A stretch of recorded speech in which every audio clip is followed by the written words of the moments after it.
Hello everyone, ఎంతో టేస్టీగా ఉండే బజ్జీ కర్రీ ఎలా చేసుకోవాలో చూసేద్దామా. బజ్జీ కర్రీ చేసుకోవడానికి ముందుగా స్టవ్ ఆన్ చేసి కడాయి పెట్టి తగినంత ఆయిల్ వేసుకోవాలి. ఆయిల్ బాగా హీట్ అయ్యాక ఉల్లిపాయలు, అల్లం వెల్లుల్లి పేస్ట్, ఉల్లాకు, పచ్చిమిర్చి వేసుకొని బాగా ఫ్రై చేసుకోవాలి. తర్వాత పసుపు వేసుకొని బాగా ఫ్రై చేసుకోవాలి. మిగతా ఉల్లిపాయలు, కొత్తిమీర వేసుకొని లైట్ గోల్డెన్ బ్రౌన్ వచ్చేదాకా బాగా ఫ్రై చేసుకోవాలి.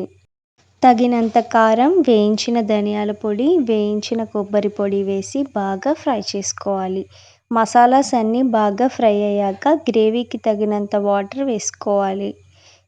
తర్వాత సాల్ట్ వేసుకొని గ్రేవీని బాగా దగ్గరకు వచ్చేదాకా బాగా ఉడికించుకోవాలి. గ్రేవీ దగ్గరకు వచ్చాక బజ్జీలని వేసి ఒక 2 minutes తర్వాత స్టవ్ ఆఫ్ చేసుకుంటే ఎంతో టేస్టీ అయిన బజ్జీ కర్రీ అయితే రెడీ.